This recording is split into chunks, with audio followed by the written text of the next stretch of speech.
This episode is brought to you by LifeLock. The holidays mean more travel, more shopping, more time online, and more personal info in places that could expose you to identity theft.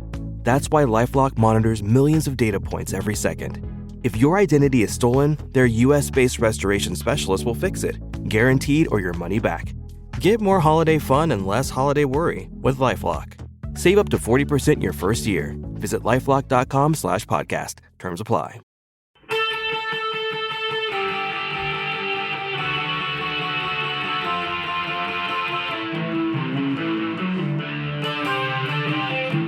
This is the Daily Blast from the New Republic, produced and presented by the DSR Network. I'm your host, Greg Sargent.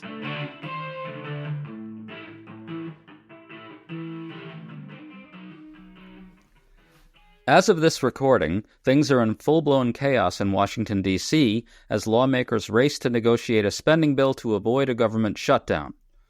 But there are a couple things we can already conclude about the coming Donald Trump presidency. One is that Trump is going to screw over his voters very badly, including rural voters. We're already seeing the beginnings of that in this shutdown fight. Another is that Trump is going to humiliate Mike Johnson mercilessly going forward, and Republicans are going to have one heck of a time trying to minister to the whims of Trump and Elon Musk, which are already being revealed to be deeply dangerous and crazy. We're chatting about this with Paul Waldman, who's the co-author with Tom Schaller of the book White Rural Rage. Good to have you on, Paul. Thank you. So to quickly catch people up, House Republicans thought they had negotiated a deal with Democrats to keep the government open, but then Elon Musk attacked the bill's spending, and then Trump opposed it. Republicans then declared it dead because Trump and Musk are their masters. As of this moment, House Republicans have a new deal, which Trump endorsed, a 2-year extension of the debt limit until January 2027, a continuation of current government funding levels, extension of disaster aid in the Farm Bill, and some other stuff. Paul, I don't know what Democrats are going to do here, but it seems like they shouldn't support this because it just keeps the debt limit intact. What do you think?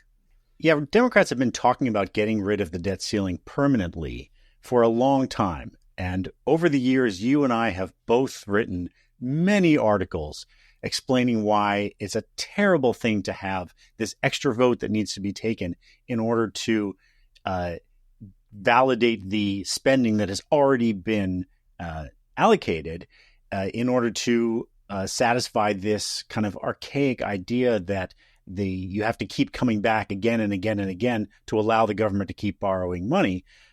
All it is a tool to create government shutdowns. And Democrats have long thought we should just get rid of it. There's only, I think, one other country in the world that has anything like it. And Republicans have been resistant to that because they like the idea that they can force these kinds of shutdowns and use it as a tool maybe to extract spending cuts that would be difficult to get otherwise. But now you have a situation where it almost seems like Donald Trump just kind of woke up yesterday and realized that the debt ceiling was going to be a problem for him, because he's going to be president, and this could cause shutdowns that he would get blamed for. So he has now demanded that they make a 2-year suspension, not a permanent elimination of the debt ceiling, but 2 years, which would probably take him to the point where the Democrats will take back the House in the 2026 midterms, and then maybe they can get the blame for that.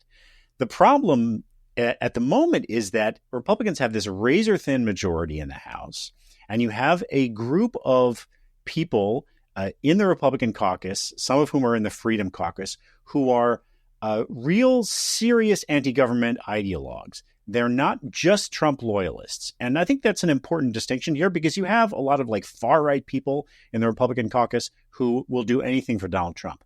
And then you have a group of people, including Chip Roy from Texas, whom Trump now says he wants to find a primary challenger for, who are genuine, committed, principled ideologues who say that they are never going to vote to increase the debt limit without serious spending cuts, that they want to see, anytime we get into one of these situations, they want to see the size of government brought down. And they're willing to shut down the government, even if it's something that is damaging to Trump and the rest of their party. So that's what they're dealing with right now. I want to talk about the early signs here that Trump is going to really screw over his voters. Trump and Musk killed the first deal. even though it included a lot of direct payments for farmers. And the New York Times reports that lawmakers from rural areas were furious that Musk had killed the bill. Paul, your book is all about how rural voters stick with Trump despite him being really terrible for their material interests. Now we've got Trump's favorite billionaire directly shafting them in the name of spending cuts. Can you talk about this dynamic broadly? Yeah, this is sort of the essence of what rural politics has become. One of the arguments we make is that voters in rural areas keep electing Republicans and are represented by Republicans at all levels, from president all the way down to dog catcher. And yet what they don't give them is kind of material improvements to their lives. They give them a lot of culture war campaigning and a lot of kind of emotional satisfaction. And that was what Donald Trump really gave them. The feeling that he hated the same people they hated, and he would basically be a weapon against the kind of people they despise. And even if it didn't change their lives for the better, it didn't improve their education systems, it didn't improve their economic opportunities, it didn't improve their local infrastructure, that wasn't as important as the kind of emotional satisfaction that they got from Donald Trump. And so now it looks like we're still, data is still coming in, but it looks like he got the votes of rural Americans and especially rural whites at about the same rate that he did 4 years ago. According to the best data that we have, he got about 71% of the votes of rural whites in 2020. And he'll probably do at least as well in 2024. And then he comes into office and he starts talking about all these things that are not just not helpful to rural people, but are actually going to be incredibly damaging. Like, for instance, he says he wants to privatize the U.S. Postal Service. Well, who benefits most from the Postal Service the way it is now? It's rural people. He's talking about promoting school vouchers, which don't benefit rural people at all because they just don't have private schools where they live. Mass deportation, that is going to have a devastating effect on a lot of rural communities, not just because the farmers themselves are employing a lot of undocumented people to pick crops in the fields, but because those communities where they're living, those people are spending money. The cuts to Medicaid that Republicans are contemplating, that is devastating to rural communities because, there have been hundreds of rural hospitals that have closed in recent years, and they absolutely depend on Medicaid funding in order to stay alive. Then you have the tariffs. This is another thing that is going to be really damaging. We saw this last time when he was president. The story that he tells about the tariffs that he put on is that he put on all these tariffs and we took in all this money from the tariffs. Well, do you know where the money from the tariffs went? It went to repay farmers because as a result of the tariffs that he put on China, China responded by cutting off its imports of American agricultural products. And that resulted in billions of dollars of losses for American farmers. And so the Trump administration took the money that was being brought in by the tariffs, which is being paid by American consumers, and basically passed it right back to the farmers to bail them out. That's where, according to one study, 92% of the revenues and the tariffs that he put on just went back into bailouts for farmers. So we're going to go back into that cycle again. So you have all of these ways in which Trump's most adoring voters are going to get screwed over by the policies when they thought that he was just going to come back in and make America great again and make eggs cheap. Well, it actually could even be worse if you think about Elon Musk's role in all this. You mentioned that you guys found in the writing of your book that Trump had essentially offered rural voters this kind of cultural comfort, I guess you might call it. Somehow Elon Musk has now become a champion, a cultural champion for MAGA voters too. And I'm just not sure how that happened. And with Musk being given all this influence over spending, it seems like it's almost profoundly insulting if you really think about it. My initial thought was that Musk's Department of Government Efficiency, the panel he's got, was just going to be a plaything for him with no real influence. But now it's not so clear, right? It looks like his drive for serious cuts is going to be taken more seriously. And as you say, those voters are the losers from these types of spending cuts. On what planet is Elon Musk a warrior for these people? How on earth could they come to see him that way? I think a lot of it has to do with this sort of fundamental orientation against institutions and establishment power.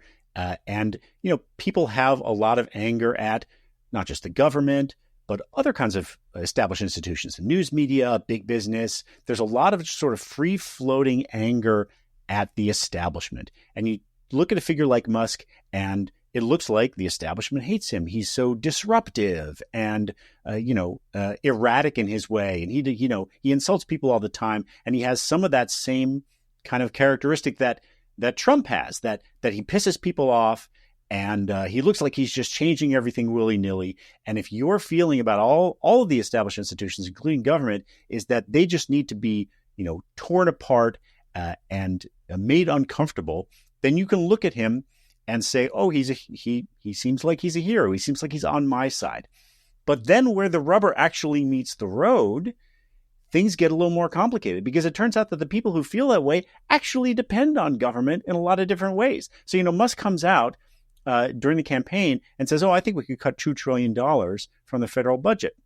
And when people actually look at the federal budget who know what they're talking about, they say, well, if you set aside, Social Security and Medicare, which Trump had claimed he's not going to touch, and you set aside military spending, which Trump and the Republicans want to increase, and maybe veterans benefits, which he says he's not going to cut, the $2 trillion, that means you eliminate basically everything else that the government does. And if you like, driving on roads, and you like having a border, and you like having national parks, and you like, money for schools, and all of these things, it turns out that if you want to cut the amount that Musk says he wants to cut, then you're going to have to eliminate all those things.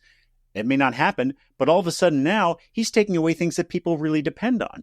And a lot of the ideology, and I think this is especially true in rural America, is that people believe that they don't want to see what government does for them. They want to believe that everything that they have in their lives is because of their own efforts, and that they are independent and self-reliant. And this is very much a part of the rural ethos, especially. The people who live in rural areas believe, I'm connected to the material world. I know how to fix my car. I know how to fix my house. I don't need government to tell me what to do.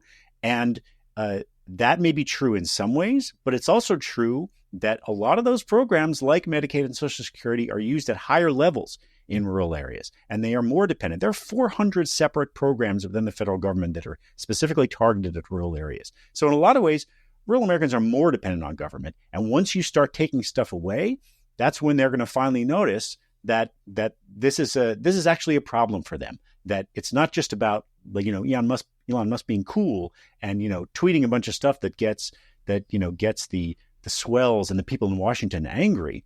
That this actually has material consequences for them. With the election of Donald Trump, staying informed is more important than ever, and we're thankful you've chosen to listen to the DSR Network. Through the turbulent times ahead, we will continue to provide the insightful expert analysis on the issues that matter most around the world. We ask that you consider becoming a member to support our effort to provide you the best content possible. DSR members gain access to an ad-free listening experience, exclusive members-only segments of our shows, our members-only Discord community, and more. Use code HOLIDAY25 to get 50% off of your membership subscription at thedsrnetwork.com/buy. That's code HOLIDAY25 at thedsrnetwork.com/buy. The DSR Network will evolve in exciting ways in the new year, and we hope you'll join us.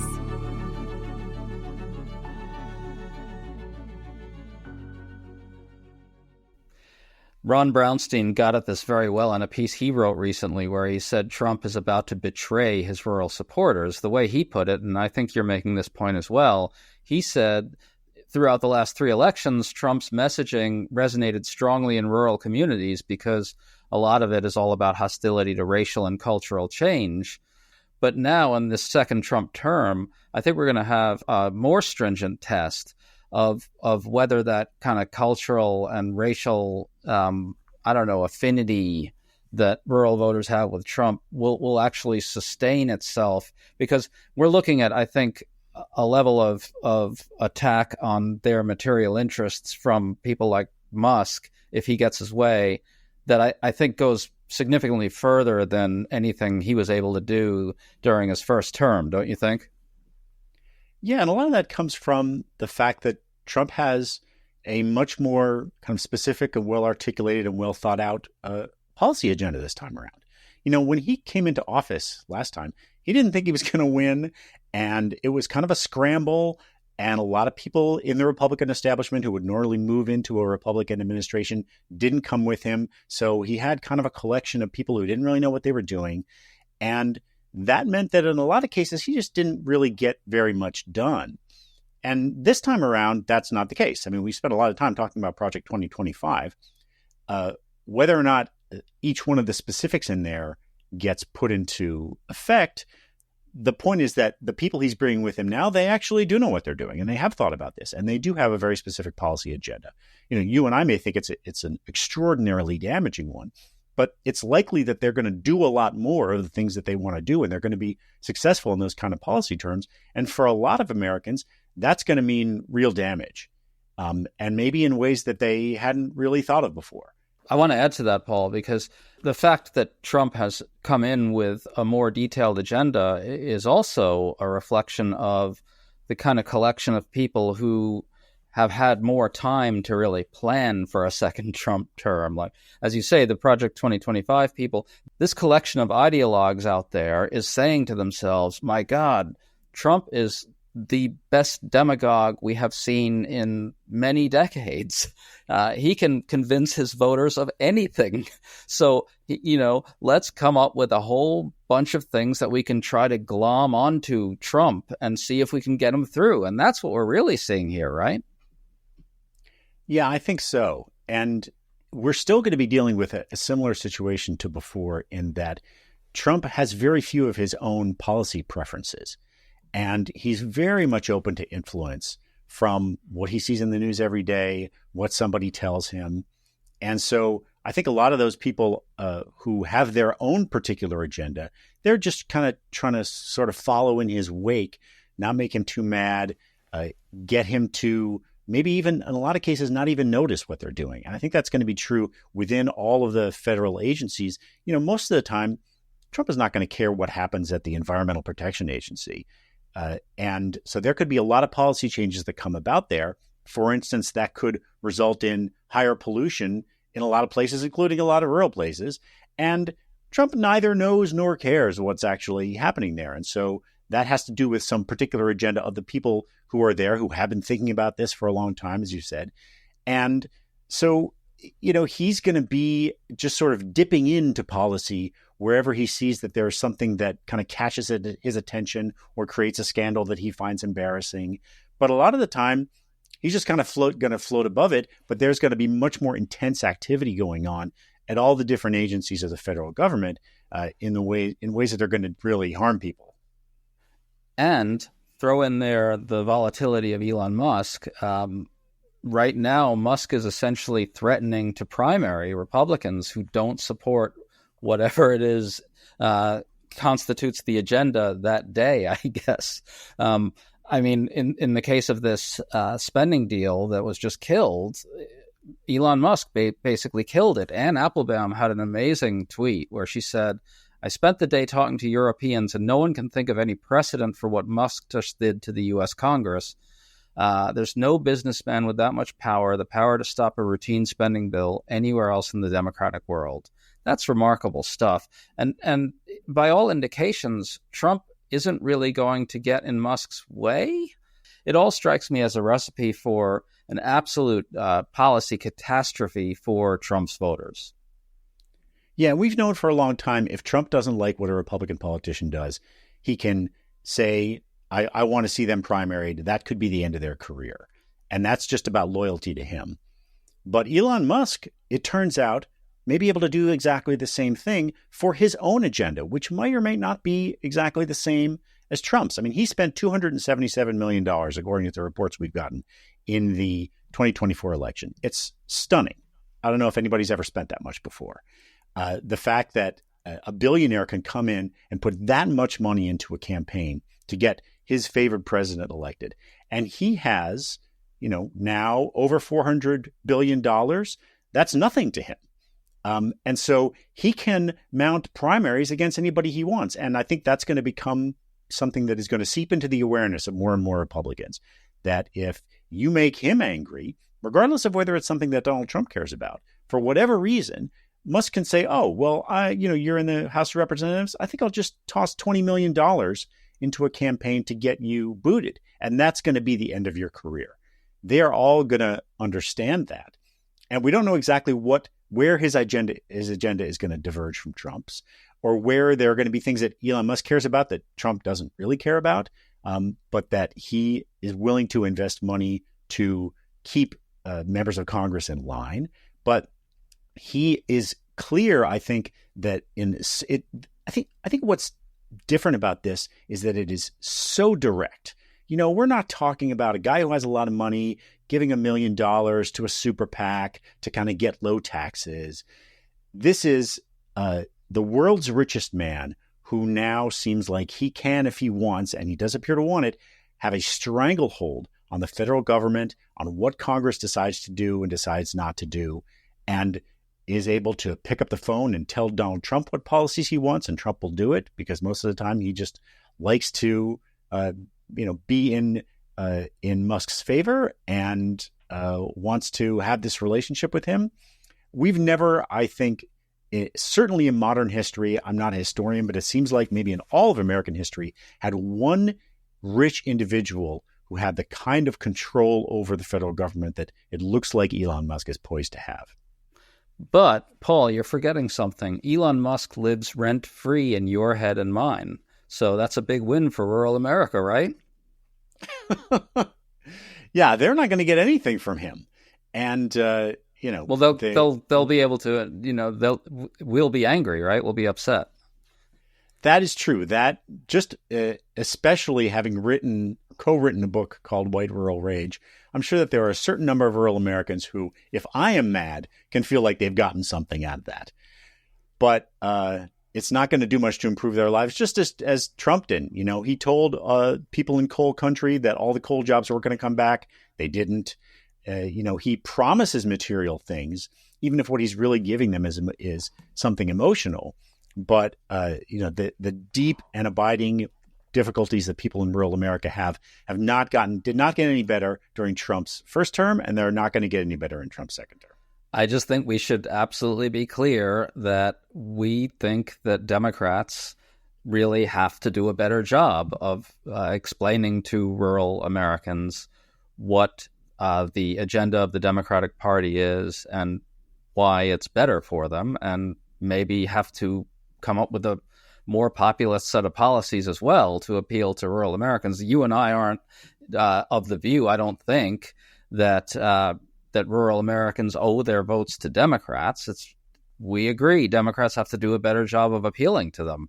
It's just that it's hard to look at this situation with Musk and Trump and see why on earth they would feel good about what's coming. Yeah, and one of the things that we say in our book at the end is that at the very least, if rural people, maybe they don't want to vote for Democrats, they should get themselves better Republicans. But I think that the Democrats have decided that they've been told over and over again that what you need to do in order to appeal to rural Americans is to go there and listen and be respectful and understand people's problems. And that's all well and good, but it is necessary but not sufficient. The other part of it that they haven't done a good enough job is going to rural America and telling people why the Republican Party is screwing them. And that's the thing that Democrats are really reluctant to do. They're so busy being respectful and listening that they're not making a strong case to say you are being taken to the cleaners by the people who you keep reelecting, who keep coming to you every 2 years or every 4 years and saying, don't you hate those liberals up in the cities? And then nothing gets better in your community. Your schools don't get any better. Your roads don't get any better. You don't have any better access to health care. And it's the people you elect who you have to hold accountable for that. Even if they're all going to be Republicans, you have to make sure you get Republicans who will actually do something for you. Yeah, and that can coexist with a stronger case from Democrats for why Democratic policies will be better, and can coexist with a new agenda from Democratic politicians that is even more economically populist, more pro-worker, more pro-reformist, right? Absolutely. And, look, Joe Biden and Kamala Harris, or at least especially over the last 4 years, they did a lot of stuff that was specifically aimed at at rural communities. They sent a lot of infrastructure funding their way. There is a lot of broadband funding, and that's a big problem in rural America, is not having sufficient access to broadband. That has all kinds of effects. They put a lot of money, billions of dollars that are going to be spooled out over the next few years and that Trump will probably take credit for. They did a lot of things that were specifically aimed at trying to improve the lives of rural Americans. They didn't get credit for it. They didn't get any votes for it. But you can still keep trying to make that case and keep explaining to people it's going to be easier if you're in those communities more. And it's true that Democrats have abandoned, to a large extent, doing politics in a lot of big swaths of rural America. But that allowed Republicans to abandon them too, because they don't have to work either. If they know that they're going to get 80% of the votes in a particular county, Republicans don't bother campaigning because they've got it sewn up. And so you have to make them work for it. And I'm not sure where this government spending fight's going to end up. By the time people listen to this, it may be either resolved or a whole lot more chaotic. I don't know. But one thing we do know is that dynamic is not going to be changing anytime soon under Trump and Musk. Absolutely not. So I think that this is going to be a tumultuous 4 years, to say the least. Paul Waldman, thanks so much for coming on with us, man. It was good to talk to you. Thanks a lot, Greg. You've been listening to The Daily Blast with me, your host, Greg Sargent. The Daily Blast is a New Republic podcast and is produced by Riley Fessler on the DSR Network.